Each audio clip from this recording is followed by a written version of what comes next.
All right. Well, we are starting this one over again because I got a message from my wife saying you're echoing really bad. So I'm going to try it with this mic. If it happens again, I will switch over to my Bluetooth mic, which will not be quite as crisp in terms of audio, but you'll still be able to hear me and it'll be much more tolerable than if you have to listen to me with a crazy, crazy echo.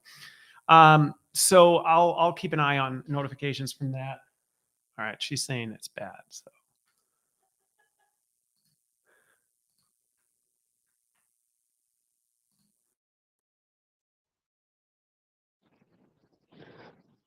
All right. So I'm trying this again.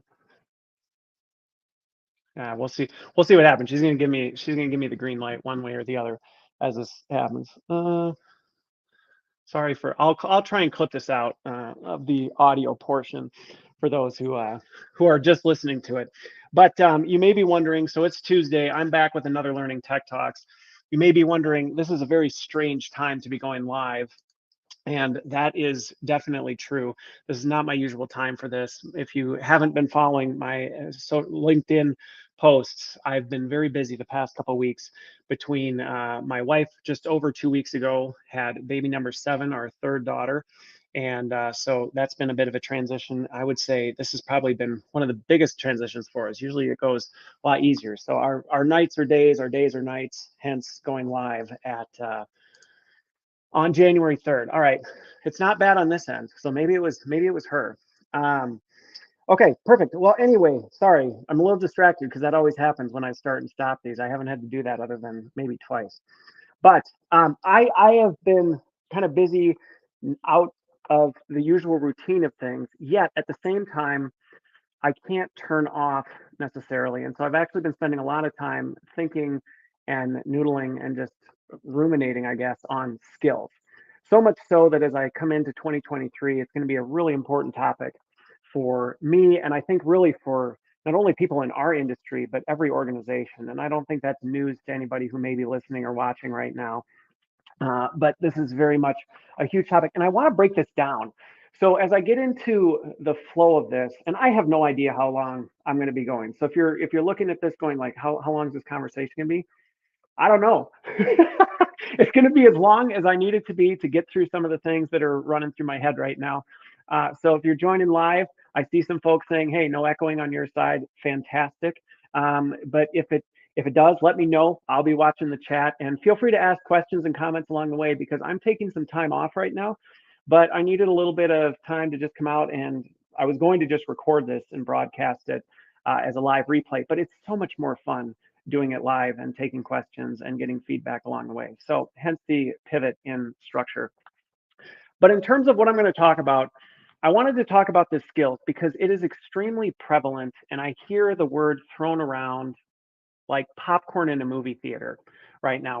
You hear about skills-based organizations, skill transformation, upskilling, reskilling.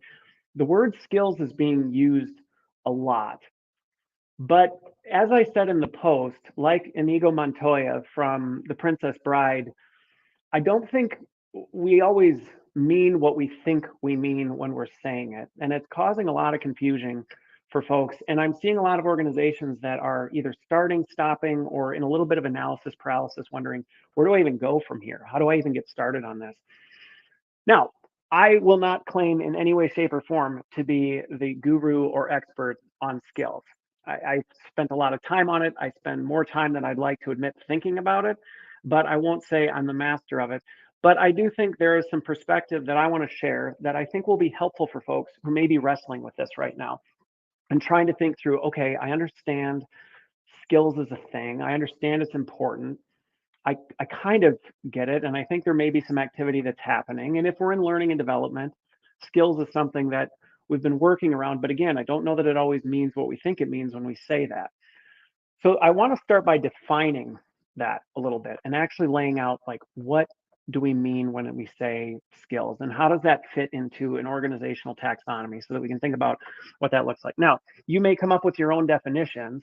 But I want to give some clarity to familiar terms and words that people are using that I think will give some structure to how I'm thinking about this. So if you hear me talking about skills, at least you'll understand, okay, this is what's running through his head and how he's deconstructing it and reconstructing it within an organization.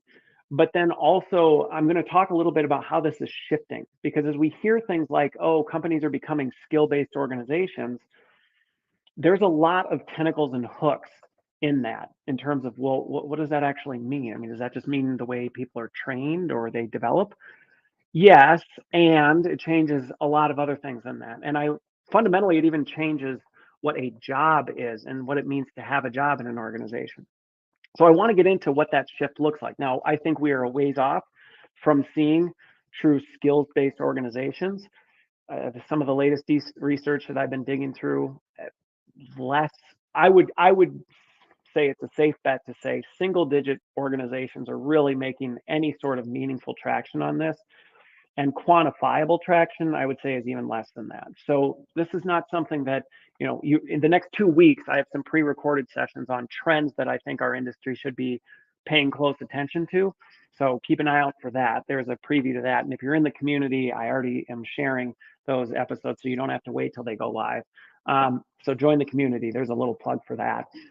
But this is not that, because to me, this isn't something that, oh, by the end of 2023, I would anticipate we're going to see organizations suddenly be running as full-fledged skills organizations. I think this is the long game, but we're in a really unique position, especially as a function right now, to say, hey, there's something we can do about it. So I want to do some definitions. I want to break down what does that actually mean and look like for our function, because this is not something that is limited to L&D. However, I see L&D having an opportunity to play a leading role in this. And there's a lot that we really need to think about, whether it's the way we run our operations, whether it's the way we design things, and I'll break that down.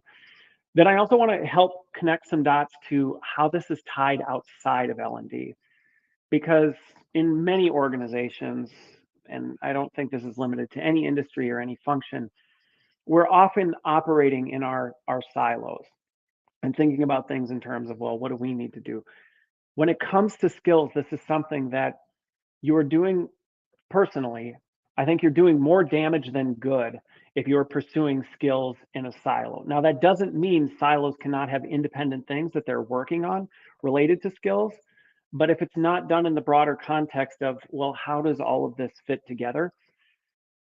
You may be causing more problems. You may be doing nothing at best. At worst, you're causing more damage. And I think understanding, well, what are these other implications, so we can be proactive in our strategic thinking around this, is going to be really important. Now, what better time to talk about this than at the beginning of the year?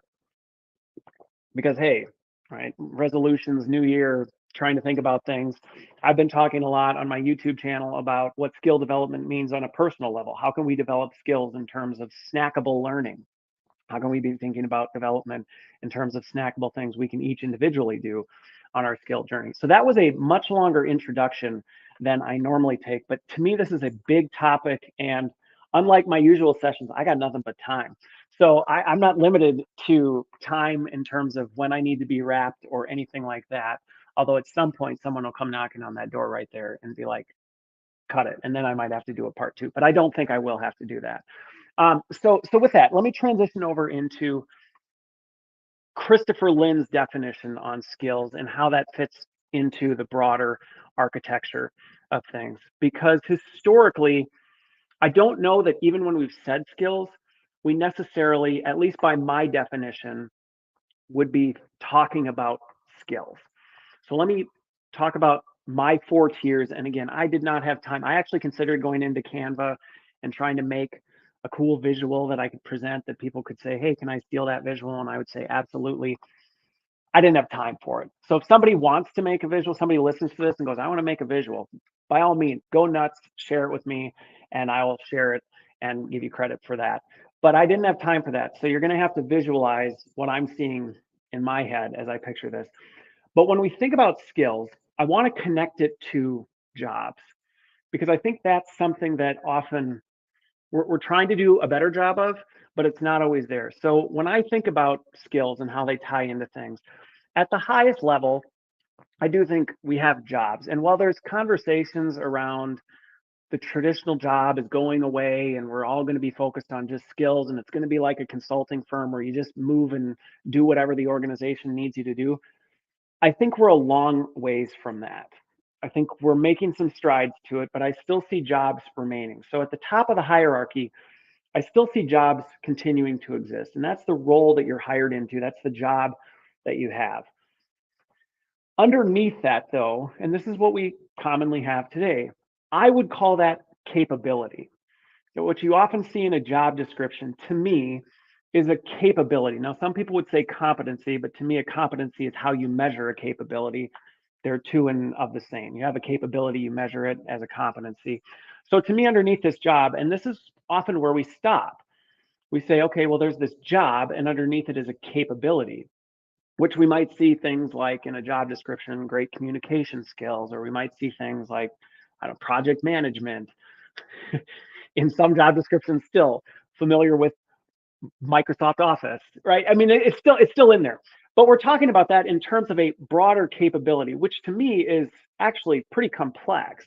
Within a capability, there is a lot of complexity that often gets overlooked. And I think that's one of the problems right now is when we're hiring people into a job, we're sourcing and assessing a capability, which to me is incomplete. It doesn't go deep enough.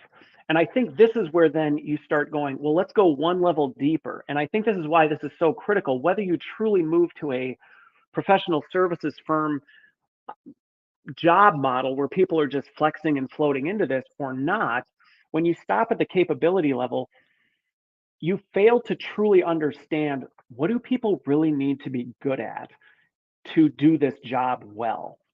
And so when I think about skills, if you go a level above that to the capability level, you might say, well, they need to be a good communicator. Okay, that doesn't necessarily tell me much about what you need from that individual, or if I'm a job candidate, what is expected of me, or if I'm performing poorly, what the heck am I supposed to develop? Because if you just say, well, you know what, quite frankly, you're falling short on your communication skills, I can't operationalize getting better at that. I can't necessarily do much about that. I can try, but I'm shooting in a million different directions, and chances are I'm going to miss the target. So to me, this is where skills goes a level below that and starts to say, okay, this is a little more targeted. So using this analogy of maybe you're in a job, I mean, any job would probably have communications as a capability underneath it. Quite frankly, I don't know of a job where communications shouldn't be a capability within that job, where you would say, okay, there's a communications capability requirement. But then where you get into the skills piece of that is going a level deeper and saying, well, okay, but what kind of communication skills are we specifically talking about here? Are we talking about virtual live communication skills? Like, are we talking about the type of communication skills where you're interacting with people on a synchronous basis and you're doing it virtually? To me, that would be a specific skill set. Now, that's something that I, as an individual, can grow and develop. I can get better at specific things to get better at that specific skill of live virtual communication. Okay, that might be a skill set. You might have, you know, written communication, but I still think written communication might even be almost a sub capability, because within written, I think there's a skill set that would be more targeted, where you might say, well, if this is a role, if you're in, I don't know, marketing and you're doing social media marketing, short form graphic or visual media might be a skill that you need to develop that is much more targeted than the capability of, well, you're good at communications. Well, communications is very general and has a million different tentacles that doesn't tell me much. And I think that's where we've historically been limited, is we've stopped at that capability. Now, I would say there's a level deeper, and this is the level that really matters. It should matter to everyone, but I think it specifically matters to learning and development and the employee itself, because underneath the skill, you have the behavior piece. And so you have this job. Within the job, you have capabilities and even possibly sub capabilities where you're breaking that apart. And that might be what you see in a job description today, which I think is where we have a lot of disconnect and people feel very limited, and why we typically hire people according to, well, you used to do that job before, so you're probably pretty good at doing that job now. I really have no idea what your skills are, though. I'm basing it off of a lot of assumptions. That skill takes us to the next level of granularity, where we can start to say, okay, I'm hiring you into, I'll just use an example that I'm very familiar with, a learning experience designer, or a live instructor, training delivery person, from a team that I'd be hiring for. I wouldn't necessarily be saying for a live delivery person, I wouldn't necessarily be saying, oh, they need good communication skills. Well, duh, of course they do. They're working with people live. But in my organization, we would be really focused on, well, you're doing that virtually and you're facilitating dialogue and community building. So community building would be a skill set within that, and live delivery would be another one. Those would be two skills within it. Now underneath that, and this is why I say this is really important for us as L&D, is as we start architecting solutions, we have to think about skills on a behavioral level, which is one step deeper into the taxonomy of saying, again, we'll use this communication narrative as we go along the way here. So if we got a job, we go into the communication, then we start breaking it down into this skill level where we're saying live virtual communications. Okay, now if we're going to develop someone or somebody is going to develop that skill, we have to get granular and specific about the skills that go into the behaviors that go into that skill. Because if we don't, first of all, we're never going to be able to measure whether or not somebody's getting better at it. It's going to be impossible for us to design solutions around it. And as I talk later about the broader implications to the organization, it's going to be impossible to compensate, to mobilize, to do anything with people if we don't actually get to the behavioral level. So just as competence is related to capability, the assessment of that capability, to me, behaviors are that assessment capability of a skill. If we can actually get granular and say, for live virtual delivery, okay, we can say that's a skill. If you are a skilled live virtual delivery person, what behaviors do you need to be able to demonstrate to do that really well? And we can start to completely deconstruct that and say, all right, well, now we can look at somebody who is extremely effective at doing live virtual delivery, and we can start to say, okay, well, what behaviors do they demonstrate when they're delivering?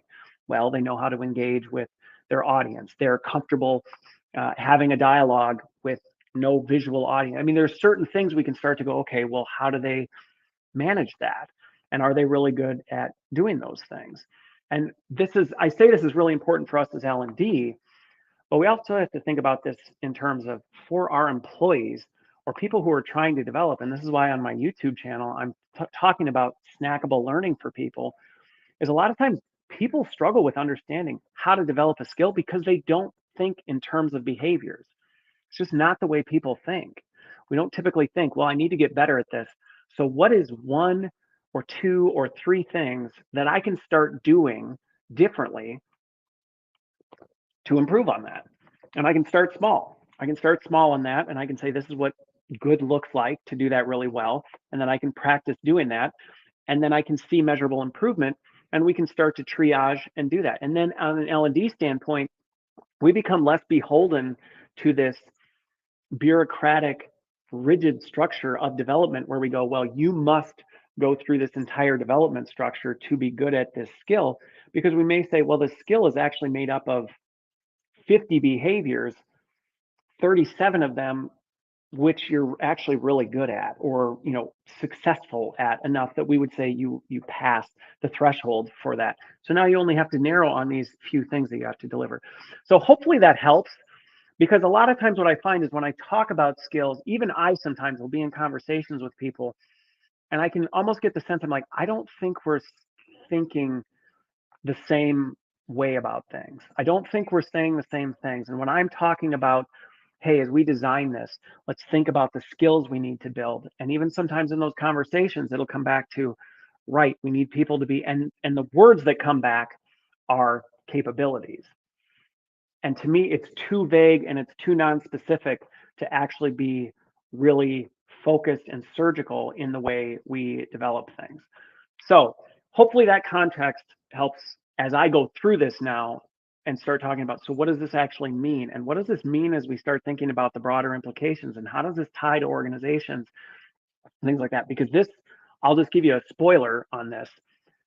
This is tied to everything. So when I get really amped up and excited about skills, it's because literally, in my view, this is the ones and zeros of an organization. So for those of you who may not be computer geeks, it's the baseline code of everything. This is the binary code an entire organization is built on.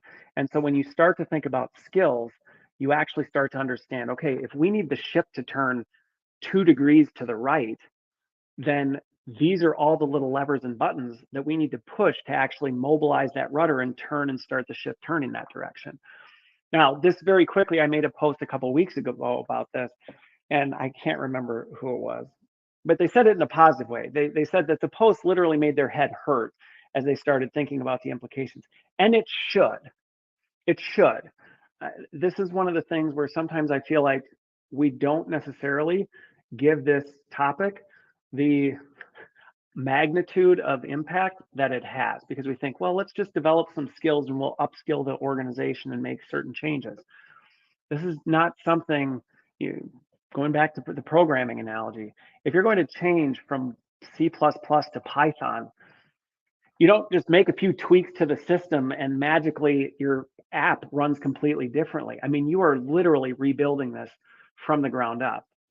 Now, hopefully that doesn't overwhelm anybody, because the reality is you don't eat the elephant all in one bite. You do it one bite at a time, going back to that old saying.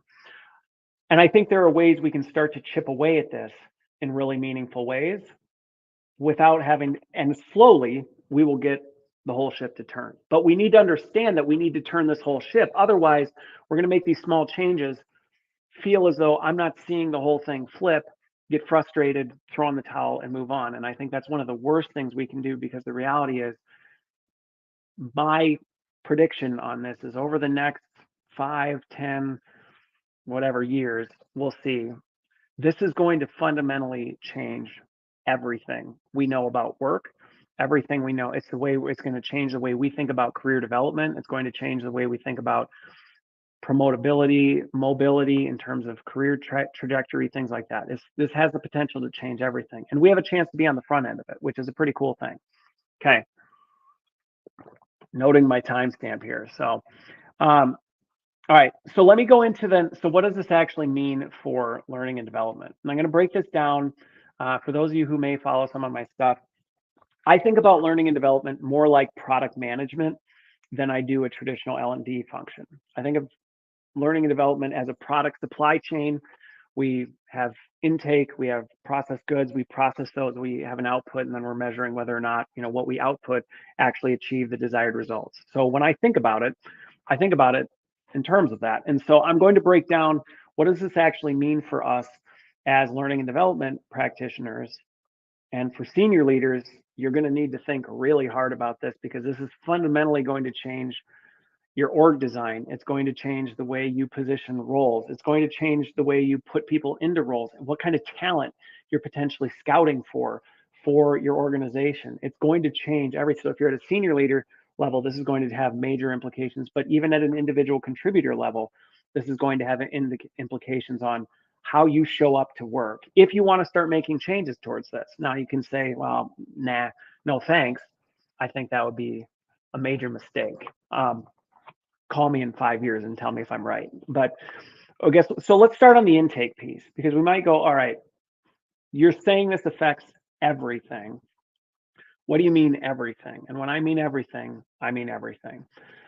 So going back to this taxonomy, if we're thinking about things at a more granular level, right, underneath this capability, the skill and behavior piece, as we're having conversations, when people are coming to us, or we're even in dialogues where we're listening to what's going on in the organization, even the conversations you may have with your employees where you're trying to listen intently on, what am I actually hearing from my employees in terms of what they're struggling with, or where their gaps are, or what we really need to do to solve these problems. You have to start thinking on a much more surgical level about this. I think a lot of conversations I see on, well, I don't think, a lot of the conversations I see around intake and analysis when it comes to learning and development, there's a big emphasis on focus on the outcome, focus on the outcome, focus on the outcome.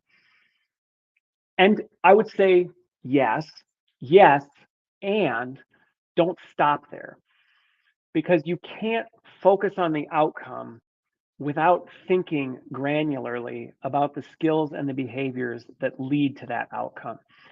And as I mentioned before, this is going to be unfamiliar territory, not only likely for us, but also many of our stakeholders. I can't tell you in the almost 20 years that I've been doing this, that when I have conversations with people about what problems they're trying to solve and start getting granular about the skills and behaviors, more times than not, it is often met with just a look of, I haven't really thought about that. And maybe initially there is a, oh yes, well, I have thought about that, and here's my response. And usually that response I'll get, even if it gets into some of this granularity, still stops at the capability. It still stops there. So I may work with a stakeholder and say, talk to me a little bit more about what you're trying to solve for here. And I'll get to the outcome piece. Oh, we'd like this to change, or we'd like to see more of this. Okay, yeah, that's fine. And what do you think needs to change as a result of this? Or where do you see this is breaking down? And one of the things that immediately will just hit ahead is it stops at the capability level. Well, I think people don't have enough communicate. I think their communication skills are poor. Our leaders aren't terribly effective at leading teams. Well, that's a capability. We have to go deeper than that. And we have to have that in our head to be thinking, how are we asking questions? How are we digging into that? How are we validating that these behaviors actually aren't happening? And if you look at a lot of the orgs that I've led over the years, I put a huge emphasis on the front end of things, huge emphasis on getting that front end right and making sure that as we're thinking about what problem we're trying to solve and what outcome we're shooting for, that we are getting as granular as humanly possible on what really is breaking down in there. And not that we're going to get it right every time, but if we're thinking more in an agile iterative form, we need to be thinking about, well, okay, if we were to change this behavior, or what behavior are we observing that if we could shift that behavior, we think it's going to result in a skill change, which is going to result in a behavior change, which ultimately is going to get us that desired outcome. So if anything, as L&D professionals, or regardless of where you sit, I mean, I think this applies to anyone in the talent space. If you have anything to do with solving people problems, to me, this idea of putting more of an investment on the front end, and I'm not talking about having a 600 word or 600 questionnaire that you walk people through. That's not it. And I've seen that fall flat on its face way too many times, where people's idea of getting a better intake is just asking a lot of outcome-based questions. Well, how are you going to measure that? And what do you know about this? And what have you tried in the past? And those can be good questions, but I think we can skip over a lot of that by just starting to ask more deeply, like, what are you observing? What are we actually seeing people doing? Why is that connecting to this? And does that make sense? And some of this we're going to have to do on the back end, but on the front end, for us as the L&D folks, we have to come into that conversation with more of that mindset with us. We have to be coming into the conversation with that. And here's the watch out. This cannot come across, and I could probably do a whole session on this. This cannot come across as challenging or questioning our stakeholders. Well, I don't really know about that. Like, what have you really observed? Almost making them feel like you're putting them on the spot, like, oh, I think you're kind of an idiot. And quite frankly, I think this might be. It really has to be a genuine curiosity. What type of things have you seen? How is that leading to this? Where have you seen it done well? And that's resulting in a better outcome that you're trying to get, and actually starting to ask those questions. Now, the other thing I will say on this that we have to be careful of on intake. So one is that you don't just tick off the people you're working with because they feel like you're just this annoying person who just is asking a bajillion questions. There's a way to do that. And that, going back to the taxonomy, that's a skill right there. So as an L&D professional, that's a skill you can develop. And maybe in my learning snacks, I'll do a whole series on how to develop that skill, because that is a multifaceted skill in and of itself. It is the art of curiously questioning someone to get to the root behavior and skills of a problem. But I think this is a really important skill that we can develop. Now, the other watch out, because the one watch out is you can annoy the heck out of people. It's an art and a science. You can annoy people. But the other one is, and this is where I've seen this go off the rails, we have to be careful of this, is on the intake, this can take way too long. I have seen too many L&D organizations or talent organizations over the years, they make a heavy emphasis with the best intentions of improving their intake process and getting better at this. And as a result, their intake process is months, right? It's we're doing focus groups and we're doing all these questionnaires and surveys and we're doing tons of all these sessions to try and get to it. And I will tell you, that will not bode well for you. It really won't, especially at a time when things are moving at a pace that is unprecedented to anything we've seen before. And I've had people challenge me on this and go, well, then how on earth do you do that? You can do this very quickly. And some of it is shifting to a more, I'll get to this in the design piece. It's shifting to a much faster iterative, hey, we're going to put out quick things, see if it makes an impact, and then we're going to shift and pivot. So it's going to impact design. But there is a way to very quickly get to a surgical level of let's talk about the behaviors and the skills that you're trying to change and what we think good looks like and how that's going to positively impact things. And yeah, Leanne, this is why I do it live, because it's way more fun. Leanne, this is a great point. That length is not only when you confuse yourself, but your stakeholders get lost in things because they don't even remember what did we originally commit to, because the last time we had this conversation was 2 months ago and we were talking about this and I don't even remember what that conversation was, and now we're talking about something else and now you've got scope creep, the whole thing's blown out. So I think those are the two biggest watch outs with this intake piece, is to do it quickly and do it artfully so that you're not irritating people. But this is a big mindset shift for us. We need to put way more emphasis on this intake process and get to that granular level. So that's that piece. And I could, again, probably talk on just that for quite some time. But let's talk about the design side and what this might mean for the design side, because this has some serious implications, especially for the way we've traditionally, hang on here, Miki. So how about accomplishment versus behavior? Help me, maybe you can comment and give a little more clarity on your question, or maybe that was just a comment. But I think they're two in of the same. I think they're two together. So if I don't answer this, feel free to re-ask or give some clarity and I'll try and add some additional color context to it. But I think the behavior then has the way I've done this in the past is the behaviors then have a framework by which you're measuring whether that's accomplished something. So there's actually a 3-part phase where you go, we define what the behavior is. We then further define what good looks like on a spectrum. Really bad looks like this. Okay looks like this. Great looks like this. And how many mediums you want in between, or whatever shades you want, you can get into that. But then it's like, what do we actually think? And often this is where you're then combining those behaviors and those spectrums to say, okay, if we combine these, then what are we hoping to accomplish through that? What do we think we're going to see when we do that? And I think that's the kind of dialogue and conversation you can have around this, to be able to connect the dots between, okay, you're saying behavior, you're saying skills, you're also saying outcomes. How do we thread all those things together in that conversation with intake with a stakeholder? And I think it's about having those surgical conversations where you're saying, what are you hoping to accomplish through this, going to your accomplishment? Let's get very specific about that. What are you hoping to accomplish by doing all of this as you set out to do this? Then from there saying, what are you seeing now? And why is that not getting you there? And what do you think better would look like in those behaviors? Let's actually define that. And you may not want to, as a cautionary piece on this from intake, I would not weigh this yourself based on who you're working with.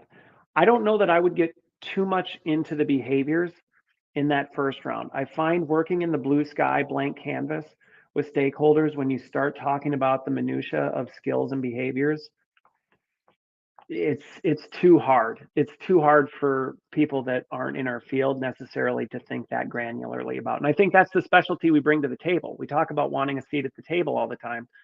Well, this is your opportunity to earn that chair and to say, what we bring to the table is a really deep understanding of the kinds of behaviors that drive organizational outcomes. We understand that if we change this behavior in our people leaders, that's going to result in improving this and improving that. And we come to the table with here's what we think the solution is, instead of going, well, what behaviors do you think we could change? I think that's a myth. And I think that's one of the ways you also keep the intake process moving more quickly, is you don't get wrapped up in that minutia with your stakeholders. Your goal is to identify, what are we really trying to solve for in here? And what are some of those observable things where you go, you see this and you just go, ugh, this is bad. Help me understand what that is. And then we go behind there. So the behavior is about, oh, here, I'll pull this up so other people can see it. The behavior is about the way I do it versus the accomplishment, which is what the stakeholder really cares about or what they measure. Yes. Okay. Absolutely. Absolutely, Miki. And I will just say, this is going to be one of the biggest challenges that you will face as you transition to this approach in L&D. Is you are spot on, Miki, in terms of stakeholders care too much. And that's why I say be so careful about pulling them into the methods. In past organizations and even in current ones, one of the biggest things that I have led the charge on is saying to people, don't come to me with the how. And if you do, just be fully prepared that the first thing I'm going to do is I'm going to walk you backwards from what you think the solution is. So you can come to me with a solution, but I'm not going to do anything with that. I am literally going to walk you straight backwards to, well, let's talk about what's happening and why and what we think we can actually do about that. And I will warn you, people will get very frustrated with this in the beginning. And you're just going to have to push. You have to push through that. You have to push through that. You have to get comfortable. And this goes back to, this is a skill that we need to develop as L&D practitioners, because this is something that you don't just do naturally. And you're spot on, Miki. We have to have that talk. If you think you're ever going to get your stakeholders or your organization to a point where everyone comes to you with the problem and says, you know what, you just figure out the solution. That's why we hired you. Let me know if you get to that point. You've reached nirvana and you've beat me to it, and I could take my tips from you on this.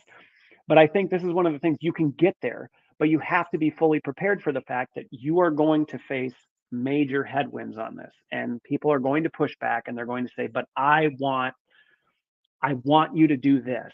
And we have to walk them back from that. We have to say, I understand that. Let me help you do that by talking about what's really going on, and let me do my thing. Let me bring my skill to the table. You are the expert here, because this is where you get into some identity threats, where people start feeling like, so you think you know my space better than me? I'm not saying that. What I'm saying is, I understand human behavior and psychology. I understand the human behavior and psychology of this. I want to talk deeply with you about what you're trying to accomplish. And yes, I'm going to ask you questions, but I really want to let me kind of figure out what the best way to approach that is. This is a long, hard road, and I have walked it so many times. It's why my hairline continues to recede, because I can't not have this conversation, and we need to, as a function, if we're going to drive this skills conversation. Because as I get into what are the broader implications, if you're overwhelmed by this, just hold on to your hats, because this is just the beginning. So that's design. So here we go. I made some notes, and I thought I was going to transition to design 6 minutes ago, but that's okay, because again, we got time, and you can listen to the live replay if you go, my goodness, I got to go eat dinner or something like that. So let's talk about, okay, my mic just randomly muted me, so hopefully you can hear me on this one. Let's talk about and why it would matter to think about this in terms of design. So one thing.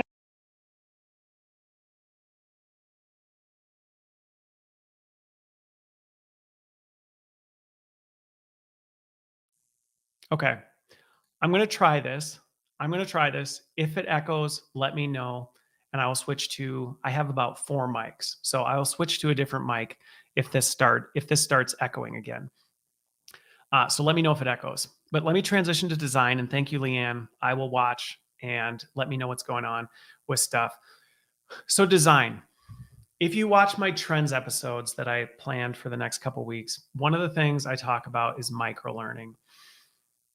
This is going to become something that we need to think more deeply about. And it's one of the reasons that I put this as a trend. Now, I want to be really, really careful how we think about micro learning, because this does not just mean chopping up everything that we do into small bite-sized chunks and shoving the same thing out the door. That's not what I mean. But when we think about behavior change and skills, we need to think about these things in terms of small sprints. We need to think about this in terms of small sprints that are happening, because if we're going to change a behavior, that's something that you can do it relatively quickly. For it to build a habit, it takes time, but you can do it relatively quickly, but it happens in a compressed period of time.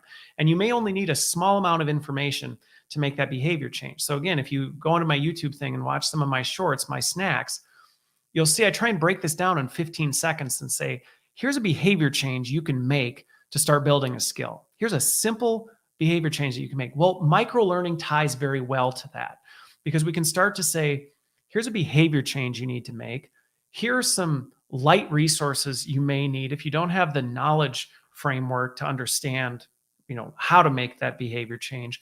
But then we're just going to jump to the behavior change, and we're going to do these micro sprints, micro bursts of skill change. And we may ultimately thread that together into a broader capability or a bigger learning pathway. Okay. Because again, you're going to see later when I talk about this, capabilities aren't going away, I don't think, but they are going to be viewed differently in an organization.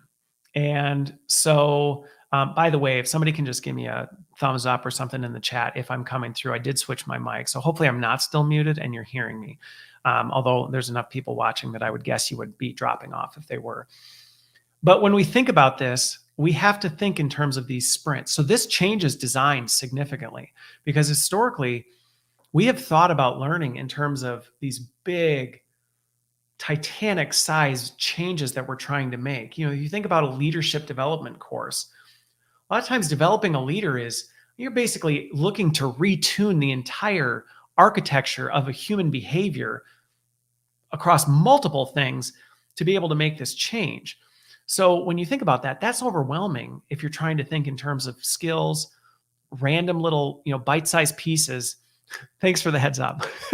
I'm on a better mic now too, so hopefully the clarity is much better. But with this, we have to think like that. And now again, we might start to make these micro pieces, and we design these little micro sprints where we say, hey, here's a skill that we're trying to do. And that's what I was trying to play around with in terms of what I'm playing around with on YouTube Shorts is, here's this micro behavior change you can make. Now, over time, we might say, okay, what if I thread together 7 of those behavior changes? What kind of skill might I be able to develop? Well, yeah, okay, we can do that. And we can start to think about this in terms of how we're actually improving people, and starting to think about, okay, well, now that changes everything about design, because rather than automatically jumping to things, we're going to start going, all right, let's quickly, and this goes back to the intake process and saying, so how do we do this more quickly? Well, if we can quickly get to what are some core skills and behaviors that we think we need to change, content becomes a means to an end. We're literally just looking for content to support behavior change. And if we're thinking about it on this micro granular level, then we're just going to be thinking about, well, if I need this person to change this behavior, what might they not know that they would need to know to be able to make that change? Okay, that's probably a bite-sized piece of content, and whether they actually need it or not is completely irrelevant. If they need it, great. If they don't, I don't care. Ultimately, what I care about is, can they actually demonstrate the skill and the behavior? And so this changes how we prioritize content. It's not that it becomes irrelevant. It's that it becomes supplementary to what we're actually trying to accomplish. It's just the means to the end. And so that changes the way we prioritize the time, the effort, the energy that we pour into our content, because we think about it in terms of, well, you know what, some of our audience may never engage with this content. And that's okay, because what we're actually designing for is what behaviors need to change and how, and this goes to another piece, how are we going to measure that? How are we going, if we're saying we want someone to improve on their live virtual communication skills, and that is measured through these behavior changes, then we need to think about what solutions are we going to design that allow somebody to demonstrate that behavior and be measured against it. And I think this is one of the things where we start thinking about, yes, you're spot on, Miki. In terms of the priority switches to the application. What are we going to do with this? Instead of what do people need to know? And this is what are they going to do instead of no. And sometimes people get a little bit tense on this because they think, so you're saying that's not relevant anymore? No, absolutely not. I'm not saying it's not that that's relevant. It's just it has a different priority order and it's ultimately serving the what do we want them to do. And so this again changes. So this is where if you look at the way I've talked to some organizations about how they're hiring. It's probably the common term in the industry is still instructional designer, but my terminology around it is learning experience designer. Well, if you're thinking about how to develop as a learning experience designer, or you're thinking about changing your org design to have learning experience designers in it now, that is a different skill set than a traditional instructional designer who is doing more information architecture than behavioral simulation and assessment. Right? Those are two different skill sets.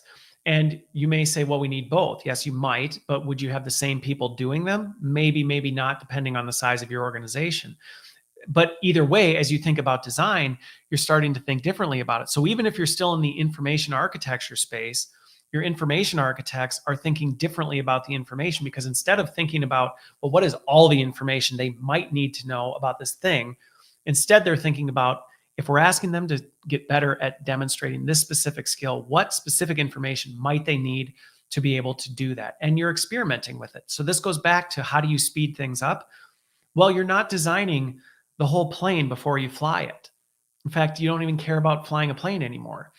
You're thinking on a more granular level. And so you're able to move through this quickly and produce small bites of things that can then be pushed out. Because the other thing, and this goes back to a mindset shift we have to think about, is we have to think of a more experimentation mode when it comes to learning and development. So if we're going to become a more skills focused L&D organization, we have to think of things in terms of experimentation.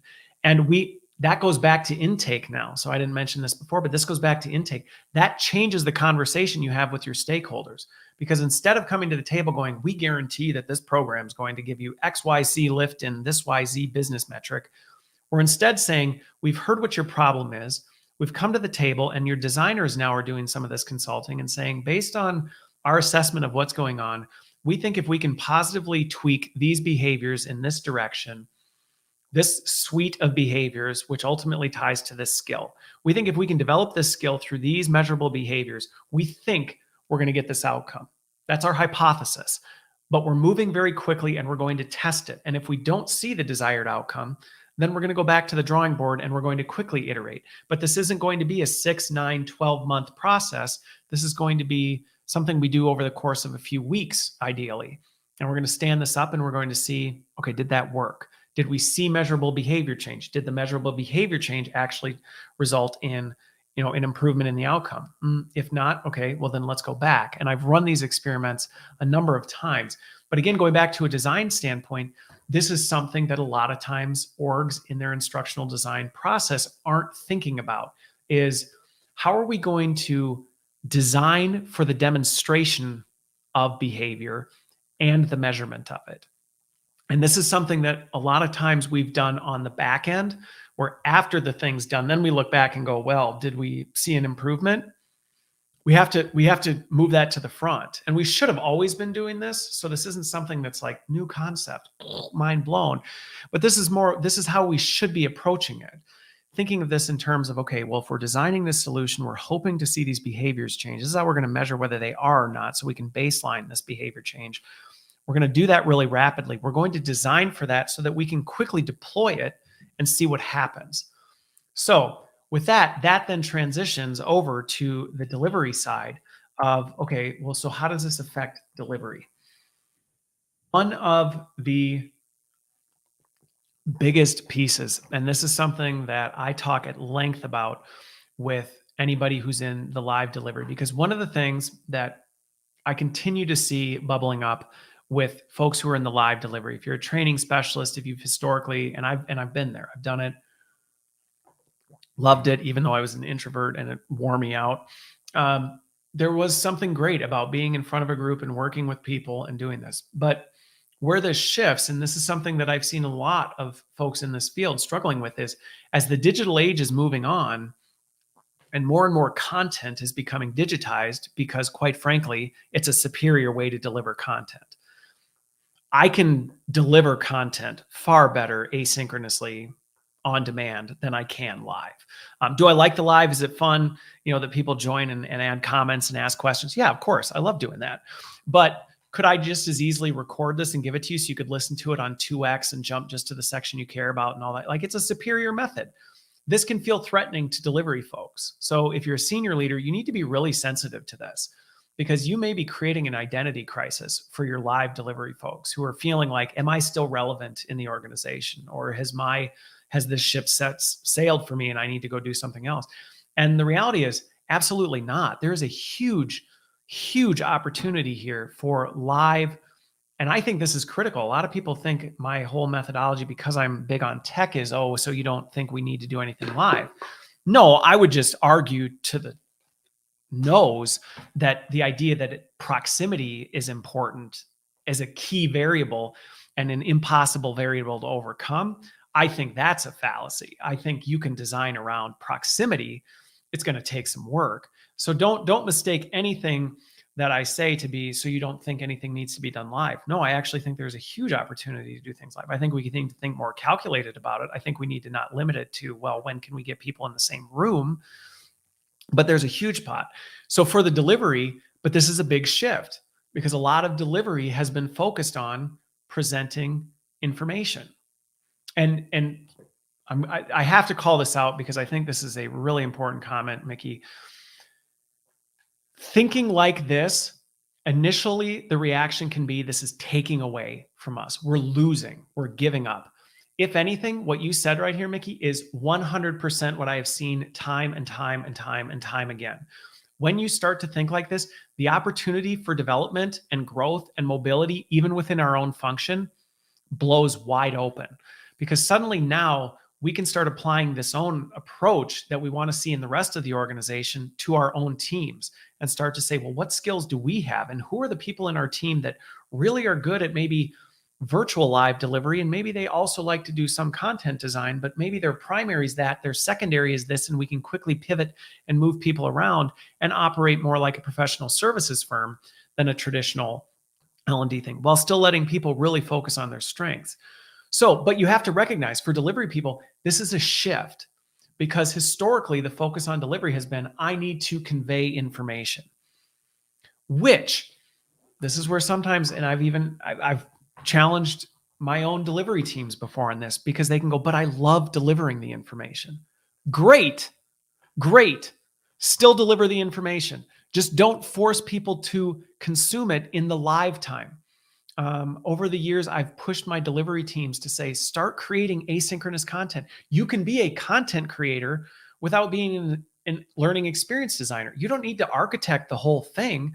But if you know these delivery components are really important and these nuggets of knowledge tie to these behaviors, fantastic. There's no reason you can't team up with the design team to say, hey, we need to create some microbytes of content, but I'm the delivery person and I'm really fantastic at delivery. The way I do it, the aha moments I create, that's really important to me. Okay, super. A lot of learning experience designers I know, they don't like to be in front of the camera. They'd rather be behind a screen doing the technical stuff anyway.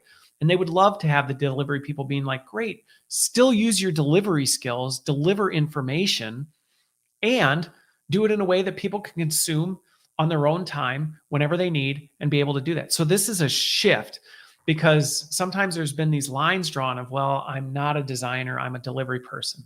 Okay, fine. And I think you need to respect those boundaries in terms of designer as a skill set, but there are ways you can be delivery people, in my opinions, need to be content creators still. Just because we're moving to this more facilitation, live experience type thing does not mean delivery people are not content creators. In fact, I think they should be spending a lot of time creating content. It's just in a different fashion. They're not architecting the whole solution. They're creating these knowledge nuggets, these snackable learning moments that can then be consumed. Now, then comes the other piece of, well, so then what do they do with the live time? Well, this goes back to the famous, if you've gone to get a graduate degree or an undergraduate degree in education, the sage on the stage versus guide on the side is familiar terminology. And it's, well, you shouldn't be the sage on the stage, but that doesn't mean you don't do it anymore. You're still the sage on the stage in a different way. You're a sage on the stage creating this content in these asynchronous fashions using development tools like I'm using right now to create microbytes of content that can be consumed by your audience. So you're still doing the sage on the stage portion, but you're not wasting people's live time to do it. Instead, you're saying, okay, when we're live, my job is to sit in the back and to assess behavior and to facilitate dialogue and to actually see people demonstrate the skills and the behaviors that the designers have designed the session to really articulate. And this is where, for a lot of organizations, this is a major change, because a lot of delivery folks are in a difficult position because what they're delivering was not designed for this in mind. It was designed to communicate information. And as a result, a lot of delivery people are in a really tough spot going, okay, I would like to do more facilitation. I would like to do more demonstration of behaviors and demonstration of skills and assessment and be more kind of monitoring and being that guide on the side. However, it was never designed that way. Well, to the design team, the pushback to you is, so then you need to redesign those. But then also the delivery people, you need to get good at doing that, which that's a skill. Facilitation is a skill. It's a skill. You have to build that skill. And then you also have to build the skill of content creator. So this is, to me, when I even look at our own organizations, you start to look at things in terms of, instead of capabilities, where we go, well, a training specialist should be a good communicator. That doesn't tell me anything. What they should be is a great community manager, a great facilitator, and a great content creator. Those are skills. Well, do you know how to rapidly create content? Can you facilitate community? Can you, that's a different skill set. So the other thing is too, with delivery, these are going to be much more bursty. So as you start to think about being a skills-based L&D organization, you should not be pulling people into something for hours on end. That should not be the way you're doing it. And this is what the workforce wants anyway.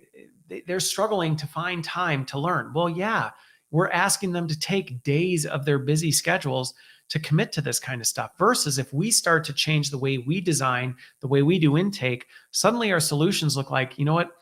We need to give people the opportunity to quickly, with a well-facilitated live opportunity, to practice skills and behaviors and be assessed on that.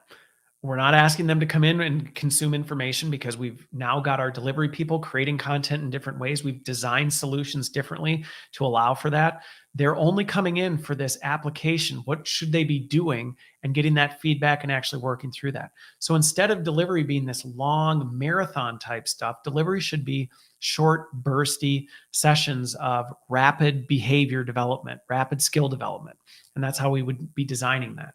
So this has some pretty big implications, because again, and the good news is, for folks who love doing this, for folks who love being in front of folks and working live with folks, great. There's still plenty of room for you here. Just because we're moving into the digital age and LXPs and all these technologies are pushing content in a million different directions, doesn't mean you're irrelevant. If anything, you should start tapping into some of these things and going, all right, how do I use these to create these bursts of content and deconstruct the information and the aha moments that I've created? Because we all know that 2/3 of what you've said, most people were multitasking during, but there were those moments that, like, boom, really grabbed folks and made them think. Well, how do we capture those? And you can still capture those, push them out, and then bring people together to actually see, now, how are you doing this? I'm the master of doing it. Let me pull you in. Let me start to think about how you can actually apply that. So the last piece is measurement. What does this actually mean from a measurement standpoint? One of the biggest shifts to this is, and I mentioned this before, so this is a little bit of a repeat, but it's, where does this fit in the process? And I think this is one of the biggest shifts, is that historically measurement has been on the end of it. We've maybe historically had conversations like, what outcome are you shooting towards? And we might kind of note that and be like, okay, well, we'll track those business metrics and see if that changes. And then we look back and go, did it happen? Oh, no, it didn't. And we don't really know why it didn't work.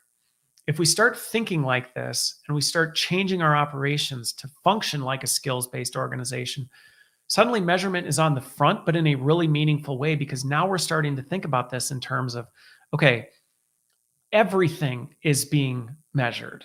Like, how quickly are we turning around our intake? How quickly are we coming to behavior solutions? Measurement also opens up, instead of it being about only did we achieve the desired outcome, we also can start measuring how quickly were we able to get to that? How much demonstrable behavior change did we improve? Maybe the behavior change improvement didn't change the outcome we thought it did, but maybe it had a positive impact somewhere else. And we don't want to lose that. We might just say, now we need to apply that to a different area and maybe relearn what we need to do. So measurement almost now becomes ingrained into everything that we're doing with it. Now, the challenge with this, and I will just tell you, this is a real challenge in that, one, many orgs are not thinking like this today. We're not thinking like this. This isn't the way we've historically done things. But two, our systems historically are not set up for this. I talk a lot about learning operations for a reason. It's not the pretty thing that everybody in the industry is talking about. It's not the big, sexy, cool, front end for all the employees that gets all the wins. But this is the grueling, hard work. It'd be like building a house and deciding not to think about your plumbing till you're done with the house. It would be a fundamental mistake. Oh, we didn't think about the electrical and the plumbing because we were too concerned about the aesthetics of the outside of the house. That would be an awful house to live in. But oftentimes that's how we approach things, is we approach things in terms like, well, wow, the outside, I want the outside to look like this. And we need this much square footage. And I want to be able to set up things like this. And it's like, right, but how are you going to power all the devices that you plan on plugging in? How are you going to keep water running to your kitchen and your bathrooms, type of a thing? This is the L&D operations side that we have to think about as we start making some of these things. Because if we say, okay, we're going to be more about measurement and figuring out how quickly are we turning things around? Well, we probably need to be putting that somewhere. We need to be thinking about that. We should be prioritizing that as part of our process. Is, well, when does the intake come in? When do we deploy our first solution? What was our time to delivery? Because the reality is, even if we make a mistake and what we did didn't work, if we can do that in a short enough time frame, that's still measurable value to our stakeholders, because to them it was like, well, we at least made an attempt, we learned from it, and we were able to pivot and change instead of spending 9 months developing something that still didn't work, but it looked a lot better, but we wasted a lot more time and money on it. So this is, I think there is a limitation in our industry right now of technical solutions that focus on this. Cognota is one that is doing a lot of work around this. Training Orchestra is doing a lot of work around this. Administrate, there's a handful that are doing some really important things around here. I know a lot of times this is approached like MacGyver in a lot of our functions. We're approaching this whole operations management like MacGyver with paper clips and rubber bands and duct tape. And I think we need to be more intentional about saying, listen, if we're going to put measurement into every component of our operational process, we need to make sure our systems are set up and our processes are set up to actually track all this. Now, that can sound overwhelming, but it doesn't have to be. I think you can start small. So for me, a lot of the first places that I start in organizations is with the intake. It's a really quick, easy place to start that can radically transform things because it's the furthest up the supply chain.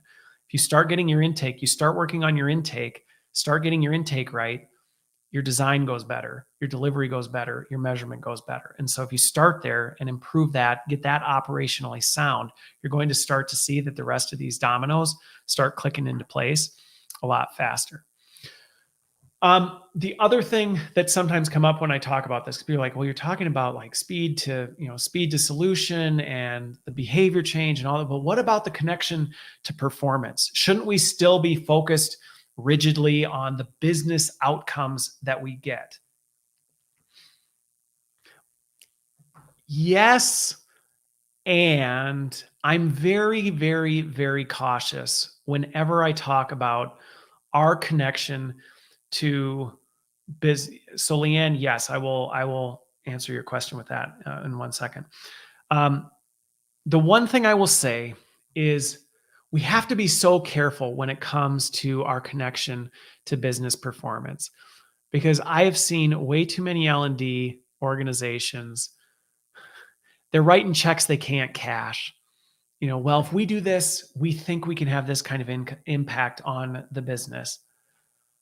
I mean, there are a multitude of variables that you are writing checks you can't cash for. Now, does that mean you throw it out and go, well, we have no idea whether our stuff is going to actually impact the business?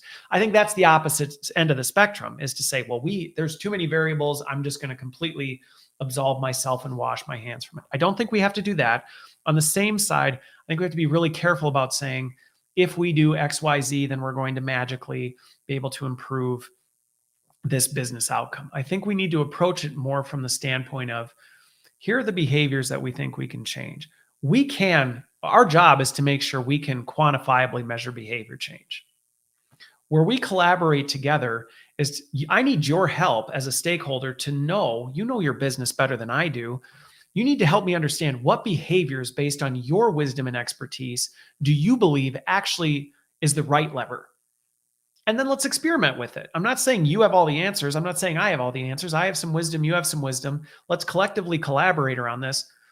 And then let's experiment and see if it results in that. And maybe it will, maybe it won't. And then we'll learn from it and move on. And I think that's one of the things where, yes, you still should be tracking some of those end business metrics. I mean, it's something that I'm focused on. Are we improving retention? Are we, when we go into a solution, did we have the desired impact on the outcome? Yes, but that's not our primary.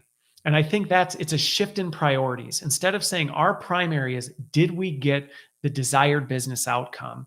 It's yes, we're tracking towards, are we making that move? But it's more to inform us on whether we need to make changes to what we're doing. And the real money shot that we're taking is, how quickly were we able to come to a solution? Were we able to show measurable behavior change? Because that makes you puts you in a stronger position to start working with your stakeholders when they go, well, it didn't work.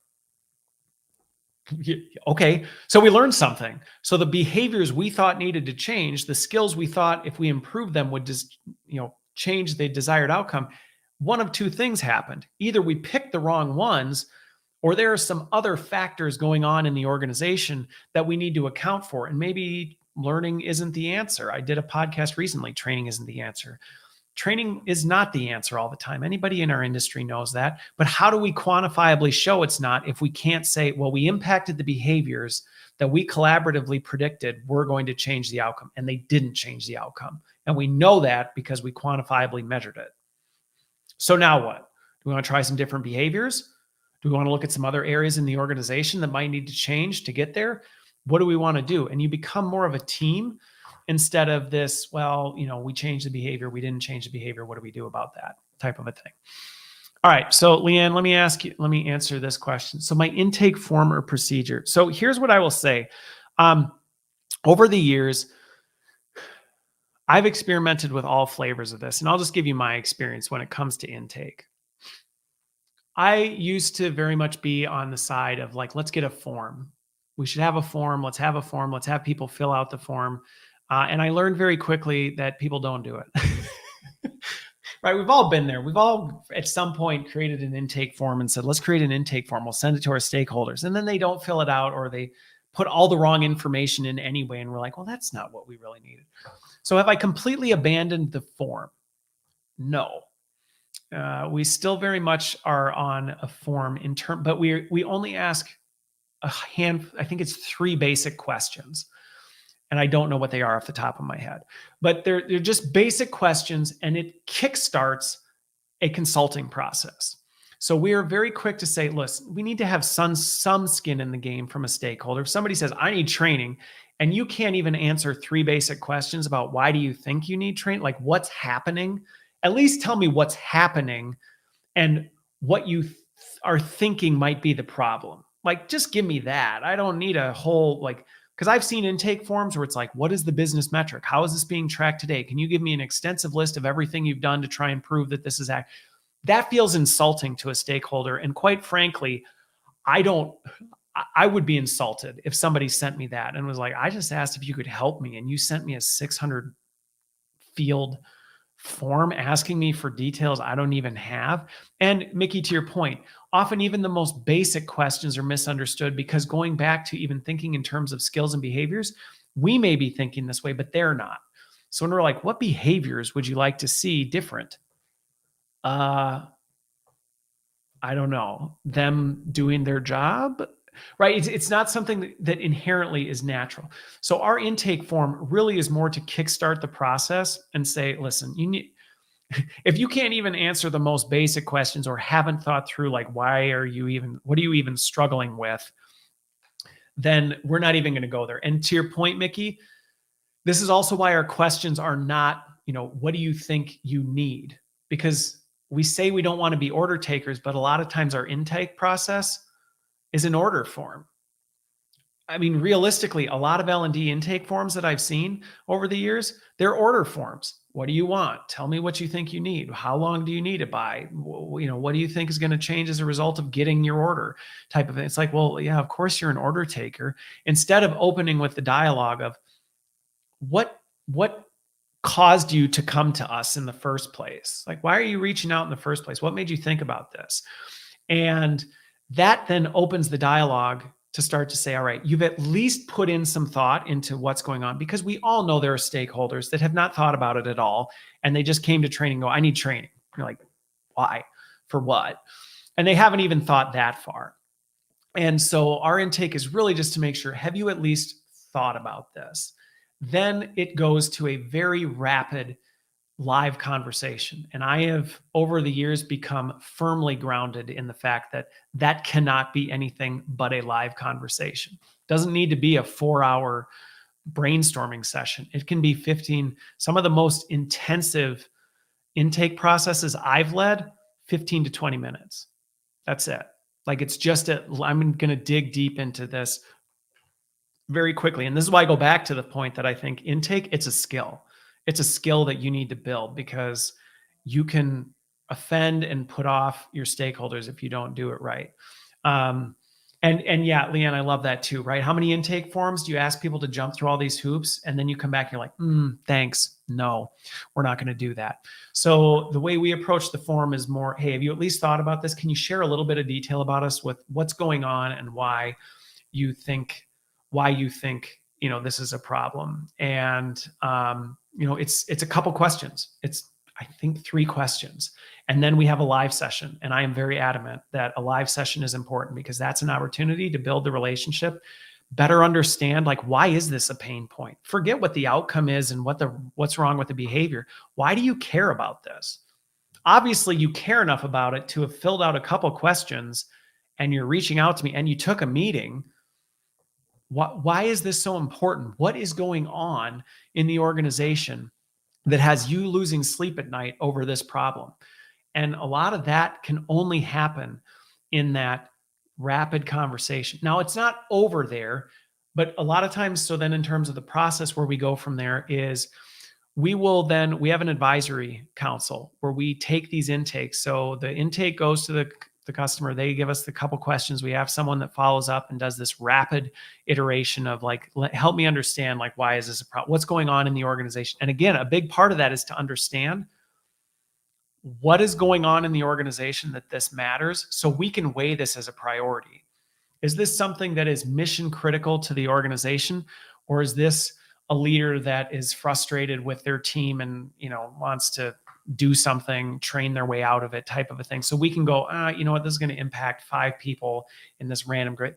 Probably not the biggest thing. And so we have a prioritization council that then talks about it rapidly. We rapidly iterate. And our TSA on this is ideally to get back to people within a week, to say, let us understand what's going on with you. Let us rapidly collaborate and prioritize what's going on. And our promise to our stakeholders is, we will get back to you with a solution. Now, the solution may not be us doing something, but the solution may be, here's what we think. We collaborated around what this is, and this is what we think the best course of action is. And that course of action may not be us taking it on as a project. So sometimes we have that steering council, and Sometimes we have that steering council and we go, we don't have enough information. This is some additional information we would need to continue. And so again, our commitment is we will follow up within a week. So we'll follow up with that and then say, okay, here's some additional details that we need so that we can prioritize accordingly. To your point, Mickey, everyone thinks everything is critical. I totally agree with that. Everyone thinks all their problems are the most important problems. But it's an opportunity for us to say, and again, people understand. I think this is one of the things that I found over the years. People understand that everybody's strapped for resources. So people are more understanding of we don't have the capacity to support. What they don't like is when they feel like you didn't put any thought into what they're dealing with, you didn't care, or you didn't help them in any way, shape, or form.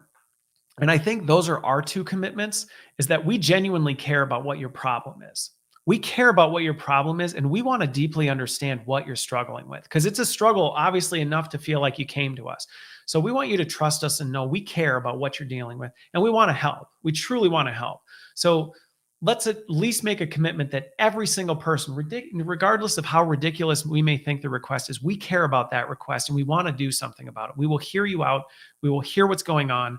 We will try and understand what's happening. And we will at least come up with something that's a solution, something that we believe will help you with what that is. That may be just connecting you to someone else. That may be handing it off to something like that. It may be, us taking it on as a project. But our commitment is we will come up with something to get back to you so that you feel heard, you feel listened to, you feel that your problem was thoughtfully considered and that your problem has a solution. Now, you may not agree with our solution. You may go, I don't like your solution.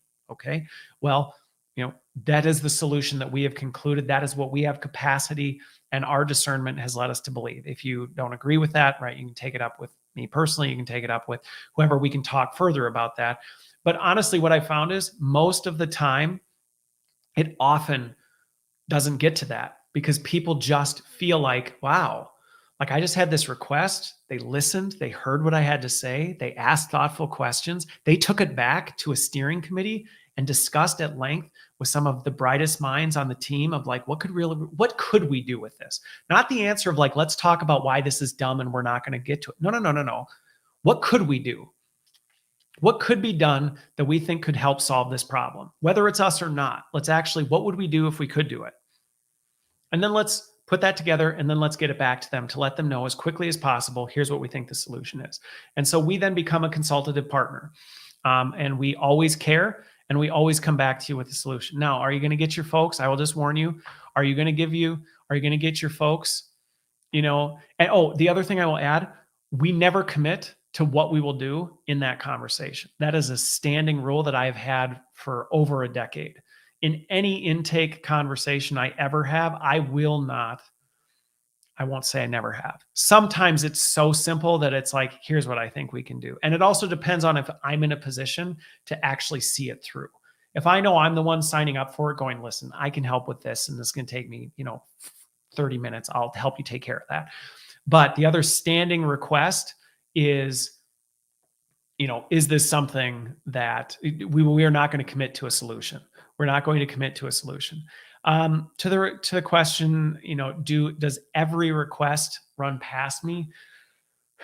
I'm big on empowering my teams. So do I feel the need to have my team constantly can we do this? Can we do that? No. Do I care deeply about what we're working on? Yes. So a lot of times, am I involved in discussions around things like, hey, okay, and we have a standing meeting that I am a part of where we talk about this. It's our council. I'm on the council, the steering committee, where we bring the requests, we talk about them. Everybody has a voice. We collaborate around what we think we can do, but it's not this bureaucratic, I'm standing there with the gavel going like, I don't agree, bad idea. You must go through me as some sort of vetting process. It's just more of our process that I actively participate in to stay close to the work and understand what we're doing. So, and that's something that I think has had to change over the years. And I've learned this over the years, that this can be hard because sometimes we leave instructional designers and we go, well, you just decide what you want to do. And it's not that they can't. The problem is a lot of times we're putting them in a really vulnerable position Because if you're an instructional designer and you're sitting down with the VP of operations who thinks they need an e-learning on why laptops have a new screensaver on them, you're in a really tough position to be like, I don't think that's the best solution for you.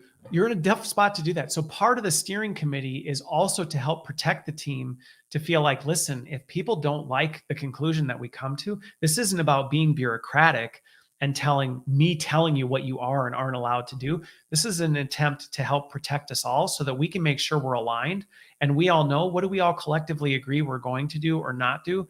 And it's also a development opportunity for people moving up the ranks to be involved in that committee, to say, I want to hear how we make decisions. I want to understand how we decide what we do and what we don't do. And what is the process that we put into, how come we made an exception on this one? Why did we decide to do this thing we don't necessarily agree with? That maybe goes against our okay, well, that's part of it. So to your question of like, do I have to rubber stamp everything we do? No. But am I actively involved in that process so that I have a good understanding of what's going on, why, the thinking about it? A lot of times I'm involved because I can help connect the dots to broader organizational things that are happening and say, you know what, actually this is going on over here. We might be able to connect the dots to this. Maybe this is something we can piggyback on, or maybe we hand it off to this other group that's actually also working on this. So there's a lot of benefits to it. But I think to your point, it's risky if it feels bureaucratic. If it's like, well, we have to get approval from our chief learning officer to blow our nose. Okay, that's ridiculous, right? That's ridiculous. But do we stick to our process of, hey, if anybody needs anything, ask them to do this. We'll do a quick intake to find out what they're trying to do. We will collaborate on what we think. And you know what? If somebody on our team already has an idea of, hey, I think we might be able to do this, bring that to the table. We may very quickly as a committee go, sounds good. Great. Yeah, I think that works. Just don't let it get beyond this. And if it does, whatever. And Mickey, to your point, it's how you grow and develop your team as an L&D team. Because I think this is one of the problems, is a lot of times people in L&D feel stuck. They're like, I'm an instructional designer. Like, I don't know how to become a director of training. Like, I don't understand or they get thrown into it and all of a sudden they're like, holy moly, like, this is the kind of stuff you're dealing with. Like, if I'd known that, I wouldn't have wanted to be in charge in the first place, type of a thing. So hopefully that answers your question. Again, I could probably do an entire conversation on that. Okay. So this is kind of fun. I like having the no end to it. I'll just end when I want to end and people can listen as long as they want and go back to it whenever they want. Okay. So let's talk about the skills piece, because I think this is an important piece to, think about, and I just want to make sure I note this. What are the implications outside of L&D? And I don't want to sit and go into all of this because I'm sure a lot of the audience doesn't necessarily have direct implications, but going back even to Mickey's point here of like the transparency that I think we all in L&D need to have so that we understand what I just described sounds overwhelming and it's a ton of work and it's a fundamental retooling of our function. Why would we do that? I mean, it's a question I ask all the time. I always challenge my own thinking and being like, this is a great idea. Well, is it, or is it stupid? Let me think that through. And actually, you know what? I've decided my original idea was dumb. And so there are times where we might go, that sounds like a lot of work. Is the juice worth the squeeze? And I think it's important that people at all levels understand that the implications of making this shift and the shift of moving to a skills-based organization and thinking in terms of skills instead of jobs or capabilities, this affects everything related to people. I mean, literally everything. So under the old job model, you had a job, you're a project manager, you were an instructional designer, you had a convoluted mix of assumptive capabilities that you have. Well, you wouldn't be in that job if you didn't know how to do this. And if you're a marketing person, you probably know a little bit about social media, SEO. You probably know a little bit about this, but we don't really know that much about you, but it's fine. We've assessed pay based on international or national scale. And we've said the job probably fits into this category based on what this is. Flipping to skills suddenly changes that whole thing, because everything, the way you interview, the way you write a job description changes. Even if you still keep the original jobs and say, okay, I'm hiring a learning experience designer, the way you write a job description now fundamentally changes. And you can see this in any of the job postings that I put out with my teams. Is they're different. We describe what skills you're going to need and what kinds of behaviors you're going to need to demonstrate to be successful in this role. So that changes now, because now this either opens the door or closes the door for people who go, yeah, I don't really want to do that. Instead of going like, instructional designer, that could mean just about anything, but I guess I've been an instructional designer for a while, so I guess why not see what this job's like? And so again, this can feel like restrictive, because you might go, well, isn't that taking away from opportunity? It's taking away from opportunities you don't want. Yes. Is that a bad thing?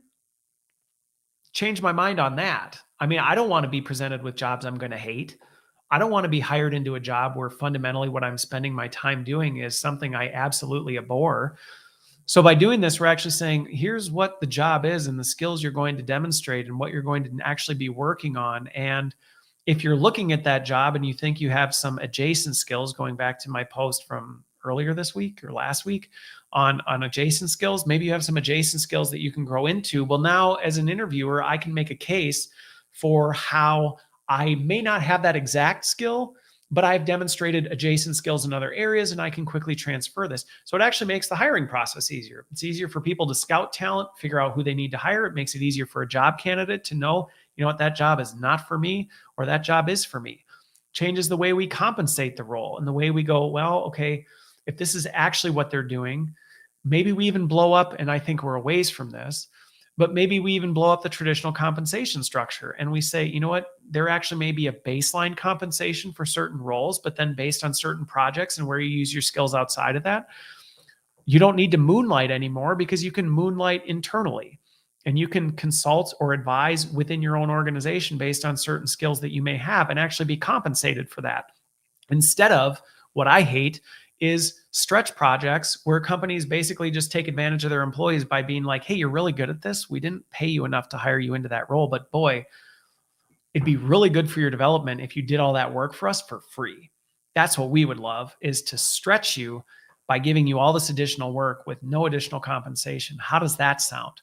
By moving to the skills base, we can start to say, well, here's the baseline job that we're hiring into and the skills that I think you need to be, using, and this is what's baseline expected of you for this compensation. However, there is opportunity for you to do more, but not just for your own benefit, but really is for our benefit. So this changes that. This changes the way we develop people, because now once we get this hierarchy set up, we can start to actually mobilize and recognize where talent is. This is huge on the DEI front.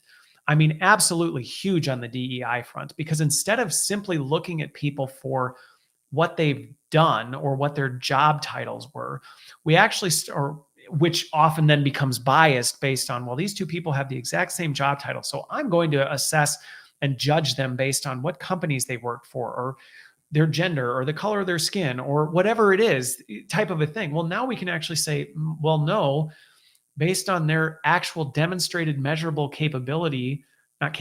skill set in these things, I'm going to choose the person who is superior to the job. Or maybe I would say that person has superior skills, but their compensation for those superior skills is not actually until, sorry, I got a text message and it totally threw my train of thought. You may actually see somebody whose skills are higher, but you may go, well, the compensation required for that is higher than I need because I actually don't need that senior of a skill set. Now you're not making that decision based on anything other than actual measurable skills and where people sit on this. This person is stretching into these skills. This person already has these skills, type of a thing. So this changes development because now it opens opportunity for mobility internally. It changes the way we value and recognize people. It truly levels the playing field. So when I get really excited about skills, it's not just because it finally feels challenging to actually think about things in terms of what we do, but actually the opportunities it opens up within our organization and the value it brings to our employees and the value it brings to us as practitioners and what we can bring to the organizational table is huge. I mean, it's absolutely huge. But again, some of these changes are going to be slower moving. Are we going to see job recs completely wildly different in 2023 or 2024? No, I don't think so. I think there's a lot of orgs trying to move to the skills based, but again, going back to my original reason for doing this, I don't think most organizations are even unified on what they mean by skills. So in order for this to happen, this is where we've got to get some of this stuff laid down. But over time, it's going to start changing the way jobs are done. It's actually going to change what we do. Now, going back to some of this, I think this is going to happen over time. Do I think jobs are going to become more fluid? Yes. But can we do some of this work now? And this goes back to one of the biggest things, and I hope this inspires people, because again, sometimes thinking about this can become very overwhelming. We can be like, good grief. And then I'll close on like, where do we start? One of the biggest things that I just want to really emphasize on this is we have a really unique opportunity, and hopefully I've made the case for it. We have an opportunity to lead in this space right now versus lag behind. Because what I can tell you in talking to a lot of HR leaders and even just business operations leaders, internally and externally, is most of them don't know where to start with this. So not only are they not universal on their definition of most of this stuff, but most of them are like, I don't know even what to do with it. I feel like in L&D, we have some really tangible low-hanging fruit we can start actioning against right now. I mean, there are things we can change our operations. I've spent the last 2 years overhauling our operations to completely align to this and building the talent set and doing all this. Like there's stuff that you can do today. You could start January 23rd or 2023. You could actually start on becoming a skills-based organization in L&D right now. Now, could other organizations and functions as well? Yeah, but I don't think they have the skill set or the knowledge set to know how to do it. And so what I just talked about in terms, we have an opportunity to model it and go, okay, if we become a skills-based organization, and I can just tell you this from experience, once you start doing it, heads start turning and people start asking, how are you doing that? How are you actually operating this way? And they become curious as to what you're doing. And all of the things I just described, while I used it through the lens of learning and development, you can put it through a different lens. You can put it through marketing, finance, operations, whatever. You can put it through every single lens and go, well, we can take the same approach. Take the same approach. Everything can be broken down into skills and behaviors. And then we can start to actually break this down and figure out what is the operational supply chain in each of these functions? Well, what are the skills required to do it? Well, how are we actually going to assess and do all this? But if we do the work first, we have an opportunity for people to come to us and go, holy moly, you're helping us think about this. And again, our intake process is a huge opportunity to start doing this because like I said in the beginning, many organizations are not thinking this way. Many of your counterparts are not thinking like this. And so when you start asking these questions, when you start digging into, well, what behaviors are actually going on? What skills are lacking? What do you think is actually going to change when you do that? How would that process work with these new skills type of a thing?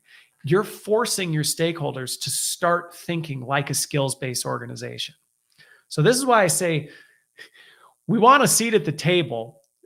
There's a spot on the front stage with the spotlight right on it, and we are well positioned to step into it and go, all right, we're here. There's a lot of hard work ahead of us, but we have a chance to do it, to model it first, to model it into our operations that then starts to set the infrastructure and framework that everybody starts going, how did you do that? Like, how are you doing this for everything you do? And then they start modeling it. So I think this is something that, you know, as you think about 2023, there's a reason I'm really passionate about. There's a reason you're going to hear me talking a lot about skills in 2023, because I think the time to ruminate and strategize on it is behind us. That opportunity is behind us. And I've been running a whole bunch of experiments with all sorts of folks and collaborating with a lot of different people. And I think I've gotten to a position where I've learned enough to say, yeah, we can start actioning against this. We're past the point of pontificating on what might be possible and what we might be able to do. We're at a point where we should and can be taking action. And I've banged my head against the wall enough times to say, hey, here's a landmine you're going to run into. Here's something you probably don't want to do. Based on your situation, this is something that you may consider. But again, there's a huge opportunity. So let me answer these two questions, and then I'll close out on, so where do we start? Because again, if you're like, whew, 94, 95 minutes in and I'm feeling overwhelmed, well, good. You should be, but it should be an exciting kind of overwhelmed. Mickey, to your question. So how do I feel about skill measurement platforms like Degree? I'm going to stay vendor agnostic on this just because I actually love a lot of platforms. So when people ask me like, what platforms do you like? Like, which one should we pick? I'm like, I don't know. Like, what's your situation? Because honestly, depending on what you're trying to do, there's a ton of platforms, and some may be perceived competitors that I would go, I actually don't think they're competitors. I think this is situationally, if this is what you're trying to do, you would want this over this, or you might want them both, depending on what you're doing. So I give you that caveat, because don't take anything I say as an advocacy for any platform, because truly, whenever I've worked with folks, I'm like, I actually need to understand your situation before I can even weigh in on what platform. And me saying this platform over this platform is very situational type of thing. So there's my fine print on the bottom warning for you, Mickey. Here's what I would caution people on when it comes to skill measurement platforms. And this is where the technology side of me, just like the hair on the back of my neck, stands up a lot. Is there are a lot of platforms out there who use the words skill measurement. They're a skill measurement platform. And my eyes just get real narrow, and I'm like, what do you mean when you say that? And I tend to dig very deep into like, how are you really measuring skills? Because there is a lot of technology out there that I would say is claiming to be a skill measurement platform that is not measuring anything other than consumption behavior, which, in my opinion, consumption behavior tells me nothing about what you're actually able to do.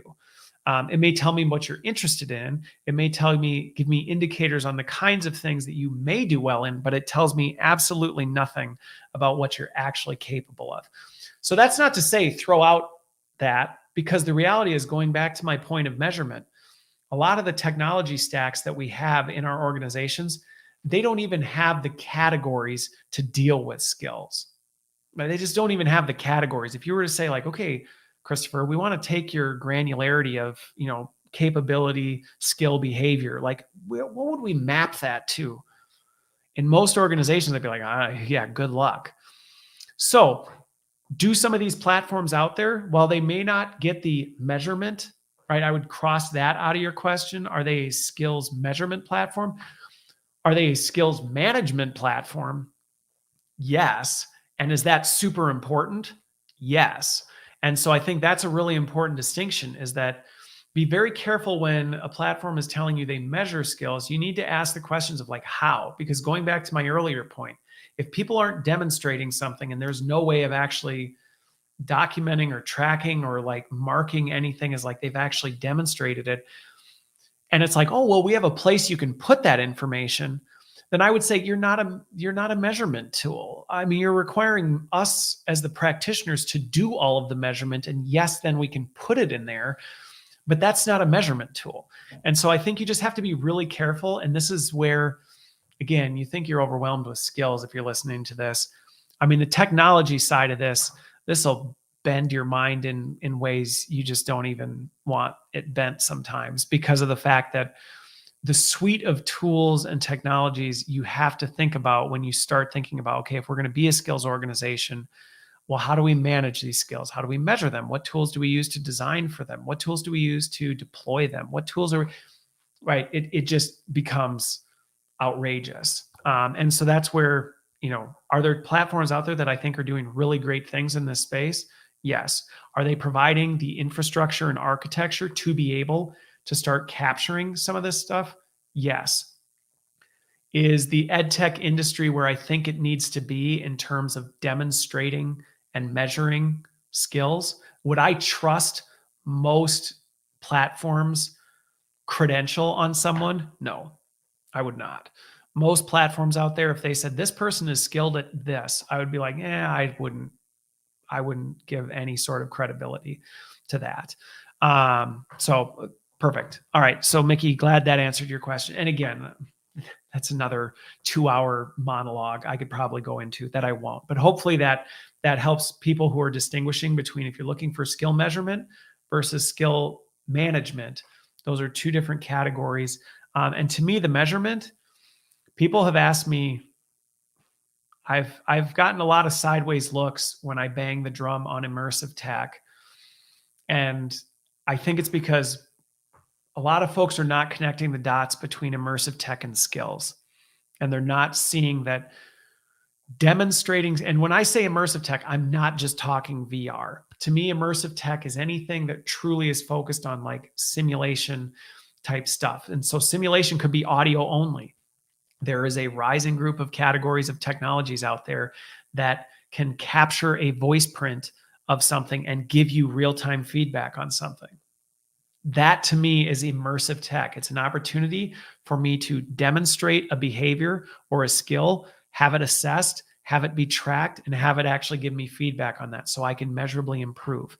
This is why to me immersive, whether I'm talking audio, video, immersive, XR technology, to me, this is why it's so huge, because to me, that's the only way, not the only way. There's one other way I think we can get to skill measurement without that. But I think there's two components of that, which I'm not going to go there because then I'll be here and my wife's going to be like, get off your computer type of a thing. So there's that piece. Leanne, your question, and then I'll go to my final piece. I recommend building the skill set down by each job role in the organization? Here's the thing. Let me think how to answer this. No. Okay. And here's what I mean by this. I don't mean that you shouldn't consider all the different job roles in your organization. That is not what I mean. Okay. You should consider every role in your organization. However, in my experience and in my opinion, when you actually start getting into the skill behavior level, when you start drilling into that bedrock, jobs kind of become irrelevant. You kind of just don't care about them anymore. It really doesn't even matter. So you don't necessarily, that more becomes something that you end up clustering things together with. And you go, well, yeah, we cluster this little bundle of this boutique basket of things, and that could be that kind of job. And if we cluster this little boutique of things together, that could be that kind of job. But it becomes much more fluid in terms of, well, it doesn't really matter. We just need to start assessing skills. And when you get into the bedrock of skills and behavior, you'll quickly see the functional lines vaporize. I mean, not instantly, but they really kind of do. You start going like, oh, I guess there's really not that much of a difference. I mean, there is, but not really. Like, it's more the nuance of how you apply these skills in these different functions than a fundamentally different skill in and of itself, which then allows you to be like, oh, so somebody who's in this completely distinct function, this goes back to the adjacent skills conversation. This is how you could quickly go from way over here in this industry, in this function, and magically pop over here in this industry, in this function, and land the jump, no problem. Because once you start getting into the skills and behaviors, you quickly realize that it's like, well, it's all contextual, which honestly, you have to learn in a new job anyway. Every time I've changed companies, I've had to learn how to reapply all my skills. I don't have a brand new skill set. It's the same skill set. I've just had to learn how to reapply them based on the functional and industry differences type of a thing. So that's where, do I think you need to actually break down skills by every single job? I actually don't think you do. I think what you do is you start somewhere and you start breaking things down into the skill behavior level. And pretty soon you quickly start recognizing that, like, as you start migrating into different jobs, they're like, oh, I guess when you word it that way, we actually do that same thing. And I think that's one of the cautions I will tell folks when they start diving into skills, is that you have to be careful that you don't become too functionally specific in your terminology as you talk about skills. Because if you get really functionally specific and nuanced in your skills, then you're going to get into the whole pissing contest where the different functions are debating like, well, we don't quite do it that way. And it's like, right, but fundamentally, are we still talking about the same skill? Well, yes. And I do think this is where one of the opportunities we're going to see start to rise. And again, I'm very careful of what vendors I talk about. But are there certain vendors that I believe are doing some really important work in unifying taxonomies? Yes. There are some organizations out there that are doing some really meaningful and important work to start to say, listen, if we strip out all this industry lingo and all this functional lingo and get into the bedrock of the skill itself, can we say that fundamentally this skill is universal, like across the horizon? And there are some that are, I think, now, are we going to, the challenge we have ahead of us is, are we going to have people fighting tooth and nail because they're going to be defending it? Because this is going to feel like a loss. People are going to feel like they're giving up. Well, if I give up my functional stuff, people might actually know what I do. And they might realize somebody with not 20 years or 1 year of experience on repeat 20 times actually could do my job just as well as I can. So there's this identity fear that we're dealing with. And so there's a lot of reasons people are holding tight to this and don't want to just open the doors to it. But to your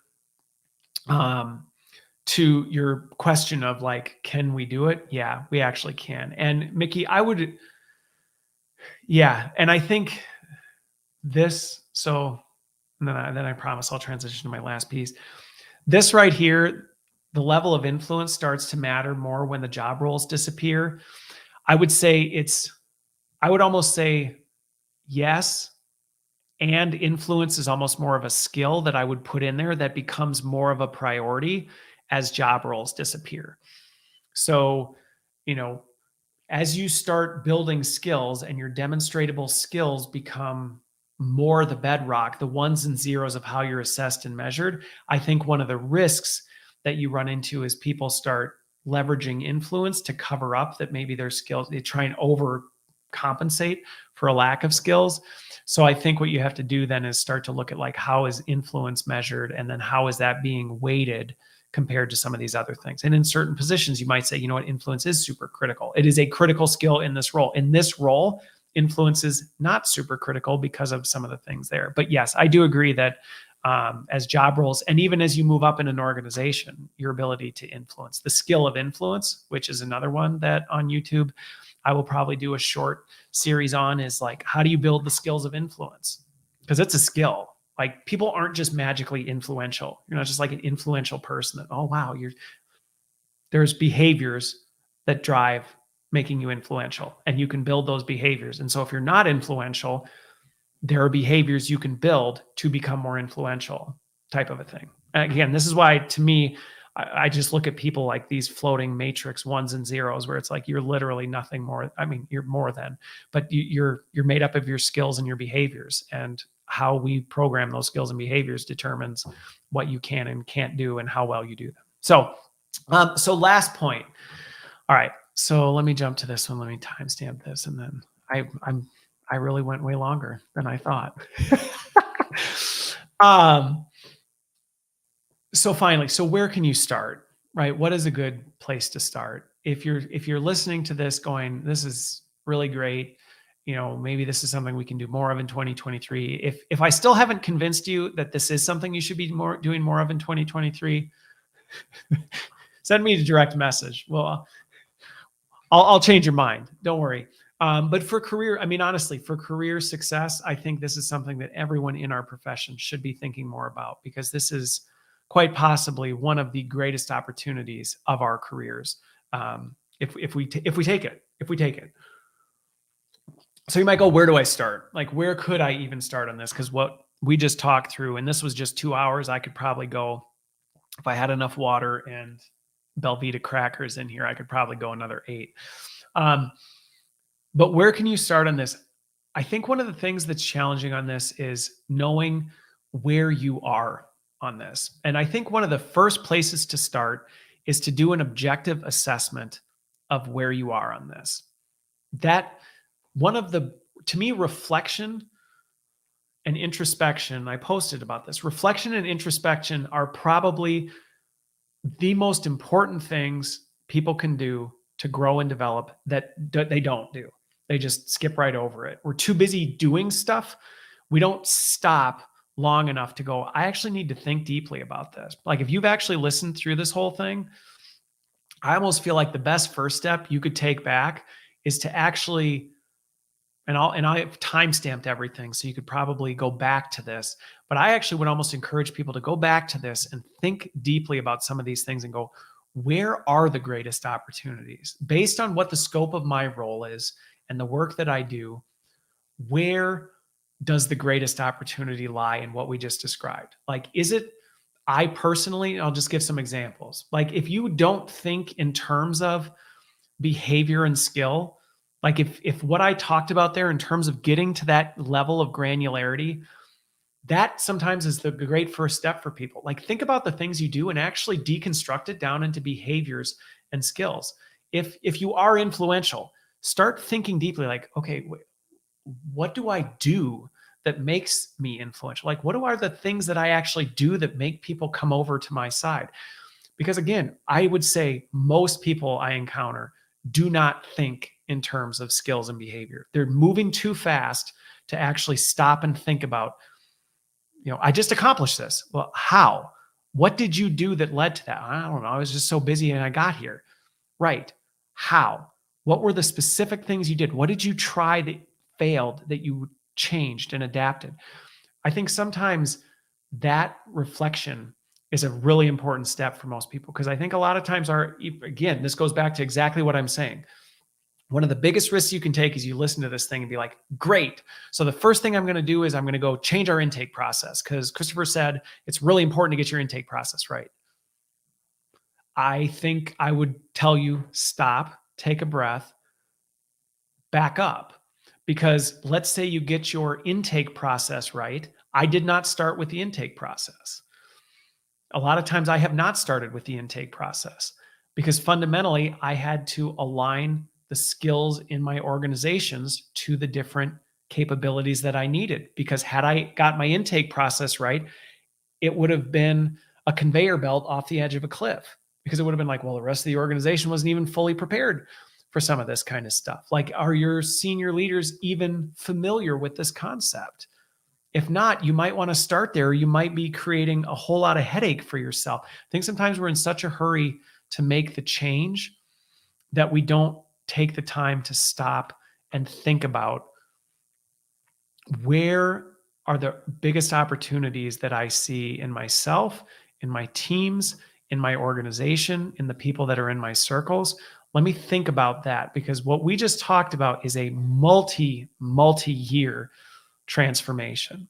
Everything I just went over in this, like if you think by the middle of 2023, you're going to be anywhere near doing this, I'm just going to tell you right now, you're not.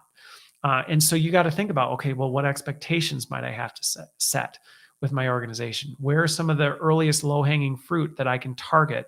What are some projects that we might be able to experiment with this? Because every organization I've worked with, they're a little bit different. Their culture, their flavor, even the team that you have. Do you have, what's your leadership style? If you're in charge of the L&D organization, what's your leadership style? Do you have the kind of personality that can just drive this and goes, I don't really care if I get fired, I'm just going to do it anyway, or not? There's a lot of dynamics that you have to take into consideration. So if anything, my biggest advice to anybody who's saying, where should I start on this, would be to actually take some time, ruminate on this, actually think about everything that I just talked about over the last 2 hours, and think about, where do you see some of the biggest opportunities in your organization, in the things that you're doing today?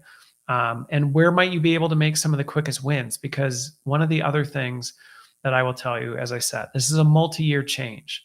There are going to be things that you're going to have to do along the way that are not going to be fun. They're going to be hard. You're going to want to quit. And so you have to find ways to find victory in that, because if you don't, if you're like, well, 3 years from now, I'll finally see something good happen, you will quit. Right? It'd be like if you worked out or went on a diet and you will lose weight, you're going to lose it all, but you're not going to even lose a pound for 3 years. You're not going to make it. So thinking about where are some of those things that, yes, you've got the longer term plan, but what are some of those quicker wins? That would probably be the next step. I would almost say the first step Where can you start is take a long reflection on everything I just talked about. Then think through what would be the longer term things that you would like to get to. And then what are some shorter term changes that you might be able to make, some easy wins that you can make. And again, intake, I will tell you, intake can be a really good place to start because it's honestly a skill set many people in our field don't have. Like I said, it's a skill set and many people struggle with it. It's why our function is known as order takers, because a lot of L&D functions, they're order takers. And maybe your L&D intake form is why, maybe that's the first thing you change, because you go, wow, now that I listened to this, I just realized that our intake form is an order form. We just asked everybody what they want. And then we wonder why they come to us telling us, give us this. So there may be some really easy things that you go, hey, we can make that change. Like, that's pretty easy. We can make that change to our intake process. We might be able to get our designers to think more like this. We might be able to break things down. We might be able to get our facilitators to create micro bits of content, instead of delivering all their content. And we can maybe push that out in a different way. And maybe we pick one program that we try this on and get some feedback, types of things. So I think there's a lot of areas where you can start. And I don't want to give a universal answer that says, Christopher says everyone who wants to become a skill-based L&D organization that leads the charge and ultimately transforms their entire company to be a skill-based organization, they all should do this, because I will be wrong more times than I'm right if I give a universal answer. But if I give the true answer, which is you need to reflect on that and think about it and then ask questions and dig into it, and then personalize it, then you'll win every time. So hopefully that's been helpful. Kudos to those of you who have stuck it out, man. I coming on this late, unexpected, didn't even say anything about I was planning on doing this. I wasn't sure if anybody was going to show up. So it's been fun. Thanks for all the comments and the questions along the way. Who knows? Like I said, the next 2 weeks, I have some pre-recorded sessions that I'm going to broadcast here on LinkedIn. So those are on 10 of the biggest trends that I think everybody should be paying attention to. The caveat I will tell you, please don't listen to those 2 sessions and think Christopher said we should be doing all of these things. That is not what I'm saying. What I'm saying is there's some big things happening in these areas that I think we should be paying attention to. Is it the right thing for your org? Maybe, maybe not. This is why I like working with folks, because usually the nuance in that is where the real success is. But the next 2 weeks are pre-recorded. So again, I can get back to family and focus on that. We're doing well here with all that, but I'm just taking some family time, enjoying that. And so I will be less visible than usual, but still putting out stuff. And when I feel like I just can't keep it all in my head, I'll schedule something like this and just go on a rant. Hopefully that helps. Well, this wasn't really a rant. Hopefully this wasn't a rant. And just share what I think may be helpful for everybody who's in our industry right now. And with that, I wish you all a great Tuesday and a great rest of your week. And we will see you, I don't know when. I don't know when you'll see me live next, but I promise you will. So have a good one. Talk to you later.